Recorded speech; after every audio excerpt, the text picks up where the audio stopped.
Hello pirates. I'd like to talk about how to build the Nemesis X for the 2019 assault cycle.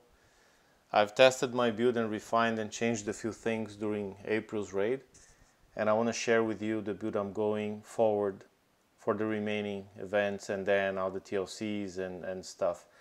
I believe Forsaken Mission will become an assault event every week, so it's very important to have a good working ship from this cycle.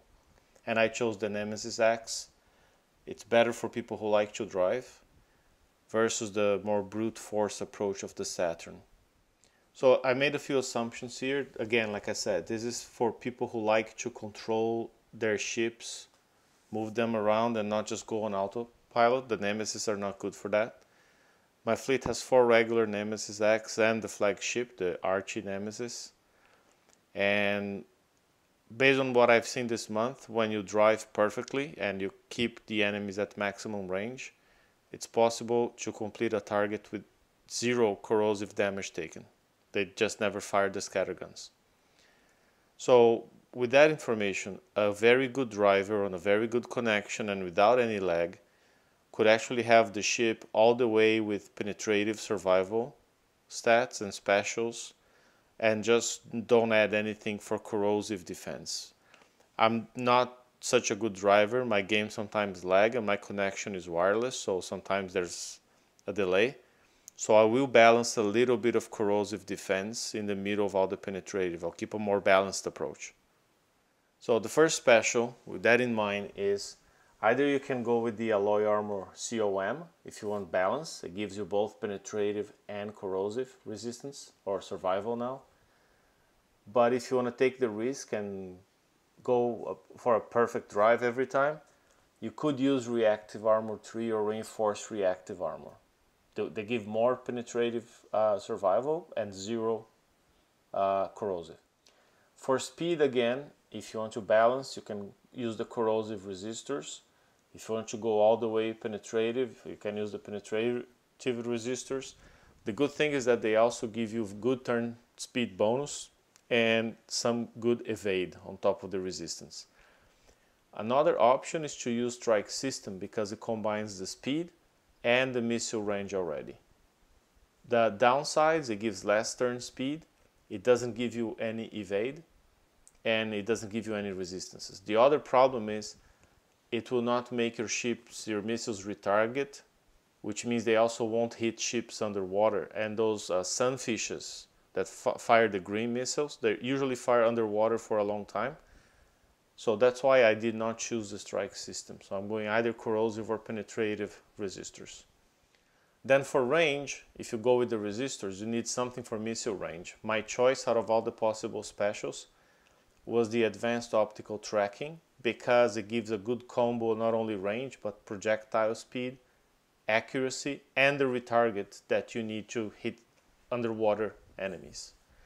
If you decide to go a different path and strike system 5, then probably you're going to need the sonic targeting 4 to enable you to hit enemies while they are submerged.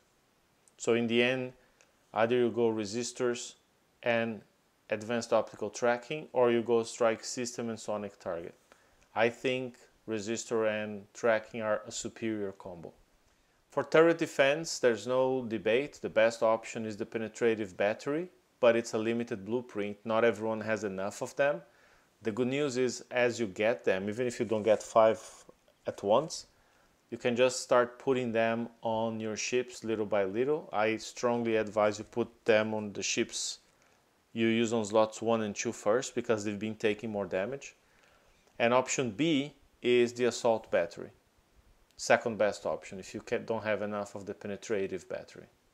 So now, with the specials we chose so far, we have 2 slots left. And for the 2 slots, I tested a few different combos, playing primarily with 3 specials: Hyper 30, the new Prometheus missile system, and the carbon fiber casing from a couple of years ago. Based on my testing, Hyper 30 definitely has to be there.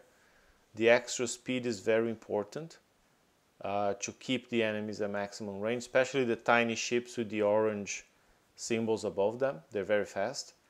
The evade helps a lot. It reduced my damage significantly, almost like by a factor of 2.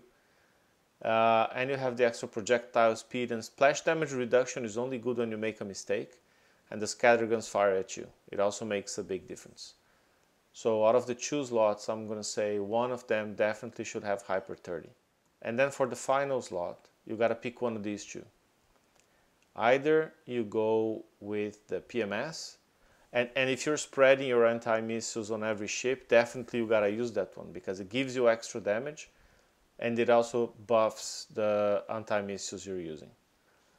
But if you do one ship without the countermeasures and the other 4 without weapons, then when you calculate the damage, this carbon fiber casing will always be delivering 60,000 damage per missile, ignoring any other bonuses, okay?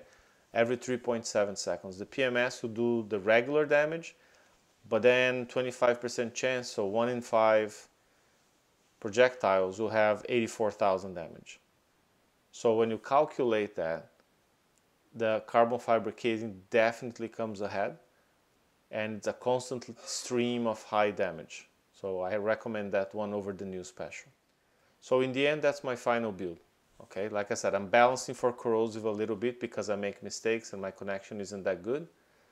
So corrosive resistor, the green one, alloy armor COM, again balancing for corrosive and penetrating, Hyper 30, advanced optical tracking, CFC, penetrative battery.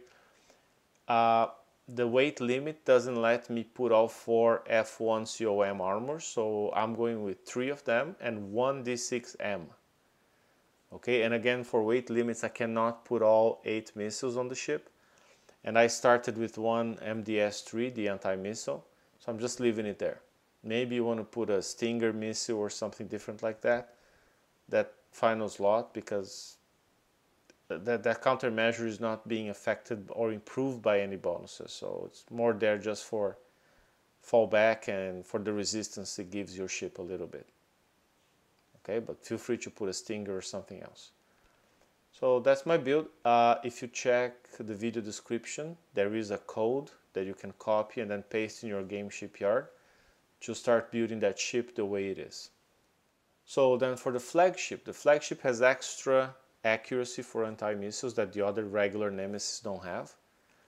It has 6 weapon slots capable of using countermeasures versus only 2 on the regular ships. And what I like about it, the level 1 upgrade for the flagship is different than the regular ships. It gives you extra 50% turning speed. I actually coined that 1 upgrade on this one ship, it's 1 day during the raid, and the extra turning made a huge difference in reducing the number of mistakes I made and the number of times the enemy fired the scatter guns on me. So I highly recommend that you get that done for the next raid. Upgrade 1 on your flagship.